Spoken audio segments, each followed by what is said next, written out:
Hello everyone, this is Dynamite Ducks for the Master System, released in 1989. Has she got a thorn in her shoe or something? There's Colonel Sanders up there for some reason. There are these two little ducks and they've got to rescue their friend Lucy from Akakak. Don't know whether that's a name or whether the vicar just had a coughing fit or something when he was being christened. This game is full of disembodied dogs' heads for some reason. Now there's a load of disembodied mooses' heads. What sort of cartoon world is this? These things are a bloody nuisance. Not quite what they're supposed to be. They look like cross-eyed wolves or something. In one of the versions of this game, you can actually unlock what seems to be some kind of porno version. I don't know how you do that though. It explains it on a YouTube channel called Larry Bundy Jr. Larry Bundy Jr. Hello, you. That's a good website actually, really interesting. There's always bits about the history of computer games, that sort of thing. I quite often look at the videos there. There's another one called Cad Icarus as well, similar thing. There's a weapon down there. Probably helps to get the weapons because this character's combat moves are absolutely useless. Oh, flipping boss or a mid-boss or whatever it is. These things are the absolute bane of this game. They're just cheap and they're blooming irritating. And if you haven't got a weapon and you're facing one, then basically you're stuffed. Yeah, and covered in mint sauce with a seasoned onion up your ass. Oh, it is next to impossible to avoid all these flipping fireballs. This character looks kind of like a prototype Sonic the Hedgehog. There was a two-player mode in the arcade version of this, there isn't in this version. Don't know whether that's just because of memory or something. Oh, will you just bugger off? Oh, at last! Thought he'd been here all flipping day. Oh, he lost to life anyway. Did a funny little dance. Do the okey cokey and all that old bollocks. You can't get up there, even though it looks like there's enough room to go up there. This game is full of bits like that. It's not always immediately obvious where you can go. If there's one thing I can't stand in these sort of things, it's invisible barriers.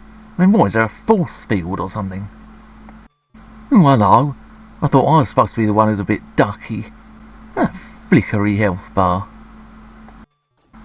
Flickery sprites in this game. You don't actually need to hit anybody in this. You can just walk straight through the level until you get to the boss, obviously. How much is that doggy in the window? The one that's had its head brutally chopped off and its guts ripped out? Oh, and now I lose energy because I can't go any further because there's an invisible barrier here. There are 6 levels in this game. Now I presume you fight Akakak, who's presumably something out of Red Dwarf, one of those tribes people. Oh, here's the Camp Crocodile team or whatever they are. You certainly don't want to smile at them or they might get the wrong idea. Oh bloody hell, it's another boss.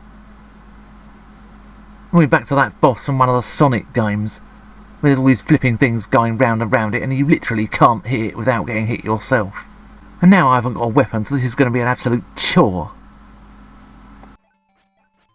Oh good, looks like his balls dropped. Yeah, ask and the door shall be opened unto you. Oh, not sure what's going on here. Obviously he's been overdoing the happy juice. Yeah, here we are, on to the next level. Looks like a very muddy field somewhere. Here's the disembodied dog's heads again, straight out of a horror movie. He's got a supply of bombs now. These travel in an arc, so they're not as reliable as the bazooka or whatever it was. And we seem to have found Miss Piggy's demented sisters. What's going on there? There's something bursting up out of the ground. One bacon sandwich coming right up. Yeah, you can't put lipstick on a pig, as many a hillbilly will tell you. Oh, and now we're coming up to another boss. This thing is an absolute bloody nuisance. For one thing, silly little things like game physics mean absolutely nothing to it. It can just float in the background, or go outside the play area so you can't touch it. I don't know whether you're supposed to destroy the head or everything. You've obviously got to kick it in the balls. This kind of sums up what's wrong with this game really. Without a weapon you're more or less helpless.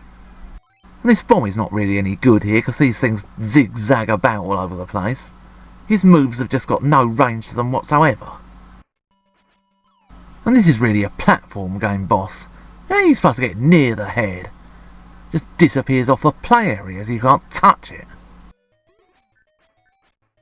I don't know what the original arcade version was like, but this is just how not to make a beat 'em up.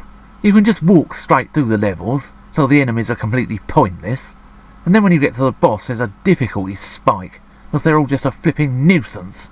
If you haven't got a weapon, basically you're stuffed when you try and face a boss, because his combat moves are next to useless. Despite the fact that this was marketed as a beat 'em up, the beat 'em up element is completely worthless. It's all just about shooting and throwing bombs.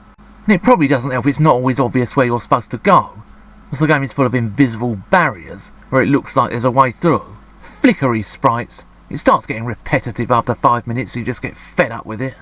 I don't know whether this was supposed to be Baby's first beat 'em up. It just seems too much like a stupid idea, to be honest. And seriously, if you want to play a beat 'em up, then try Streets of Rage or Final Fight. And the perverted